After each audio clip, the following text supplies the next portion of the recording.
2,778 days of flipping burgers would earn you $1 million at McDonald's. But this 17-year-old with autism found a faster way. He went from taking orders at the drive-thru to pulling off one of the most legendary runs in poker history. So how did he do it? This is the story of Daniel Cates. You see, Daniel Cates wasn't your typical kid. Born on November 14, 1989, and raised in Bowie, Maryland, he saw the world through a lens most people didn't even know existed. Cates treated math like an old friend, reliable, logical, and never full of surprises. Human interaction, on the other hand, was a puzzle that seemed to be missing half its pieces. Blunt honesty was his default setting, and it didn't always go over well. One day in class, he matter-of-factly informed a fellow student that they were a slow thinker. His parents, realizing that their son's social approach could lead to trouble, signed him up for self-defense classes. Because if he was going to tell people what he really thought, he might need to dodge a few punches. But even in karate, something didn't click, and he gave it up shortly after. At age 12, Cates stumbled across an article about autism, and it felt less like reading and more like recognition.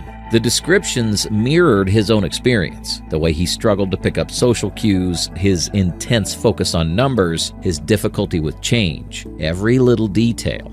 As a result, his parents took him to Baltimore's Johns Hopkins Hospital, where specialists confirmed what he already suspected. He was on the spectrum. For many, a diagnosis like that could feel like an obstacle, a roadblock on the path to success. But for Cates and his family, it was clarity. So, instead of dwelling on what he struggled with, Cates leaned into what made him exceptional, his ability to see patterns, predict outcomes, and analyze situations with machine-like precision. By the time he was 14 years old, poker caught Cates' attention for the very first time. The match that lit the fire was Chris Moneymaker's legendary 2003 World Series of Poker win. Moneymaker turned a $39 online satellite entry into a $2.5 million jackpot. It was the kind of Cinderella story that made people believe anyone could make it big if they had the guts, the skill, and just the right amount of recklessness. And to Cates, that was the dream. However, it wasn't until Daniel turned 17 that he really got hooked on poker and was eager to play with his high school friends. Determined to get a game going, he and some classmates improvised by tearing up small pieces of paper to stand in for money and setting a $10 buy-in. Over time, he built up about $80 in winnings, but when he tried to collect his earnings and keep the games going, his opponents refused to pay up. With no one left to compete with, Cates found a group of local players running small stakes game in his neighborhood and summoned the courage to join them because, while they weren't close friends, they were willing to play. It was around this time that the nickname Jungleman was born. It came from the simple fact that he looked like he just crawled out of the Amazon. His hair was wild, his playing style was even wilder, and someone at a poker game decided he resembled a man who might have been raised by wolves. Instead of taking offense, Cates leaned into it. If he was going to be the Jungleman, he might as well be the king of the jungle. But that didn't happen overnight, because before he became the hunter, he was still very much the hunted. He started small, playing 50-cent $1 stakes, but as he gained confidence, he moved up to $1, $2, hoping to refine his skills and, of course, make money. No matter how much he studied or adjusted his strategy, he struggled to keep up. One of the players took an interest in him and was kind enough to give him lessons, share a few tricks, and occasionally give back a small portion of his losses. But no lessons or favors could change the fact that he was still down nearly $3,000. And just when he thought things couldn't get worse, his parents found out. Furious, they froze what was left of his savings and told him that if he wanted to keep playing poker, he'd have to fund it himself. He needed money. There was only one option left: get a job. Still 17 years old, Daniel got a job at the McDonald's drive-thru, wearing a greasy uniform and asking people if they wanted to supersize their meal, all while dreaming of a full-time poker career. Meanwhile, his academic life was running on a completely different track. With a near-perfect SAT score, Cates landed a scholarship to the University of Maryland, a ticket to a stable, respectable future. But stability had never been his thing. By the time he set foot on campus, poker had already sunk its claws into him. The promise of big money made college lectures feel like background noise. The real education he wanted was the kind that might one day make him rich, and it was happening online. This time, he was more cautious. Playing under the name Jungleman 12, Kate started his online poker journey with the smallest stakes to avoid losing too much too quickly. The results weren't pretty. He lost money, made rookie mistakes, but he slowly built his bankroll up to $350. But just as he began to make real progress, he ran into another hurdle. He'd used the same credit card to fund his account and that of another player, and as a result, triggered a security review that led to his account being locked. On top of that, he was still under 18, which made things even more complicated. For a while, he was unable to access his money, but the moment he turned 18, he biked to the DMV, got his license, and finally unlocked his account, reclaiming the $350 he'd won.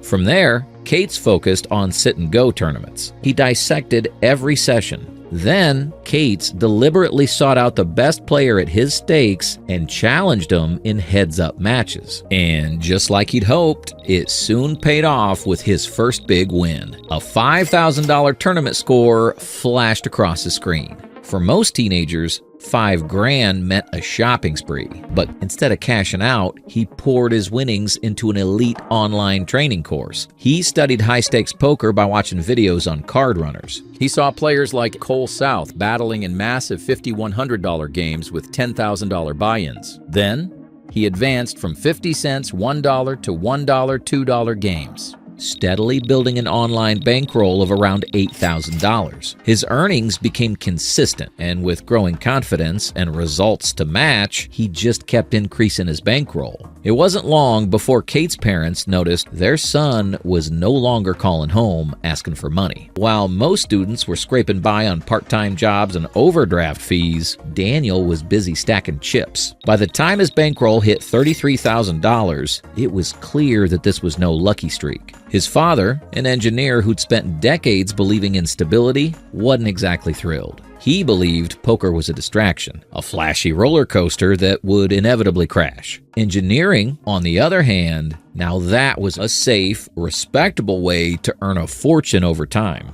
To keep the peace, he humored his father that summer with an internship at an engineering firm, earning $17 an hour. Within days, he realized something. Every second spent at that desk was a second he wasn't making money doing what he actually loved. Meanwhile, his online bankroll was ballooning faster. By the time the fall rolled around, he'd already made $300,000 playing poker alone. Sadly, Kate's academic career fell flat on its face. It was only a matter of time before the university took notice and his scholarship was immediately revoked. But by then, it didn't matter to Kate's. What mattered was the fact that he was making a lot of cash playing a game of cards. By 2009, college was an afterthought. Moving up to $25 to $50 stakes, he found himself facing off against players he'd once studied. He took on Thomas Muhlacher and the top instructors from Deuces Cracked and Card Runners, and surprisingly held his own. At just 20 years old, he was officially a millionaire. And then he wasn't. Swedish phenom Victor Blom crushed him on Full Tilt Poker. In one brutal session, Cates lost over $500,000. And if that weren't enough, the very next day he faced off against Z Justin, aka Justin Bonomo, and lost another $110,000. The back-to-back losses sent his mind into a spiral. It was the kind of loss that made him question everything. But a year later, he wasn't just back. He was about to change the poker world forever. His defining moment came in 2010, not with a trophy, but in a high-stakes grudge match that sent shockwaves through the online poker world. The Durrrr Challenge. This was no ordinary high-stakes battle. It was the brainchild of none other than Tom Dwan, aka Durrrr, one of the most feared heads-up players in the world. Dwan had thrown down a gauntlet, a 50,000 hand match at $200 to $400 blinds with a brutal side bet attached. If Dwan lost, he would pay his opponent $1.5 million. But if his opponent lost, they would owe Dwan $500,000. High risk, high reward. Exactly the kind of battleground Cates craved. Patrick Antonius, an OG player from Finland, had already stepped into the ring and taken a serious beating from Dwan. So most people didn't think a 20-year-old kid like Cates ever had a chance. But Jungleman wasted no time proving why he belonged at the top. In just 7,000 hands, he'd already carved out a monstrous $700,000 lead. By the time they reached the 19,335 hand mark, that number had ballooned to an eye-watering $1.4 million.